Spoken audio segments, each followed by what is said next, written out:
पति पत्नी की प्रेरणा था। एक गांव में एक पति और वह पत्नी रहते थे। वो एक दूसरे से बहुत प्यार करते थे, लेकिन उनकी आर्थिक स्थिति बहुत ही खराब थी। मगर पति और पत्नी एक दूसरे से बहुत ही ख्याल रखते थे। एक दिन की बात है, पत्नी ने अपने पति से कहा कि भगवान ने मुझे इतने खूबसूरत और लंबे बाल दिए हैं, लेकिन इन बालों में लगाने के लिए मेरे पास एक भी अच्छी हेयर पिन नहीं है।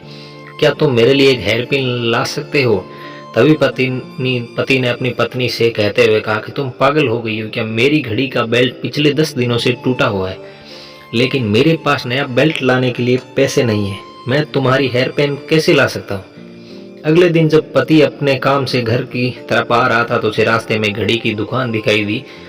तो उसने अपनी बिना बेल्ट वाली घड़ी को बेच दिया और जो पैसे मिले उसे वो एक कटलरी की दुकान पर पहुंचा और अपनी पत्नी के लिए एक सुंदर हेयर पिन खरीद ली और उसे लेकर वो अपने घर की ओर चलने लगा। घर पहुंचकर पति ने दरवाजा खटखटाया। तभी पत्नी ने दरवाजा खोला तो पति कुछ देर तक अपनी पत्नी को देखता ही रहता है। तभी पत्नी ने अपने पति से कहा कि क्या तुम मुझे भूत की तरह देख रहे हो?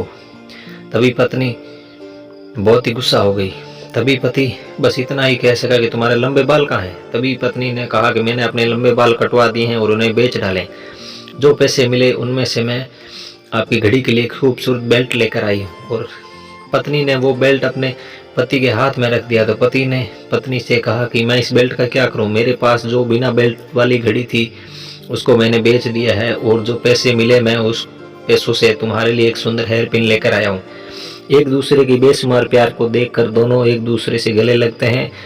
दोस्तों, इसे कहते हैं सच्चा प्यार। दोस्तों, हमें अपने जीवन में एक बात हमेशा याद रखनी चाहिए कि रिश्तों को बनाए रखने के लिए और विकसित करने के लिए हमें यह नहीं सोचना चाहिए कि हमें एक दूसरे के लिए क्या कर सकते हैं, बल्कि यह सोचना चाहिए कि मैं उसके लिए क्या कर सकता हूँ। किसी को पाना प्रेम नहीं, बल्कि खुद को खो देना प्रेम है। यकीनन प्रेम एक समर्पण है। प्रेम ही एक ऐसा धागा है जो पूरी दुनिया को आपस में जोड़ कर रखता है।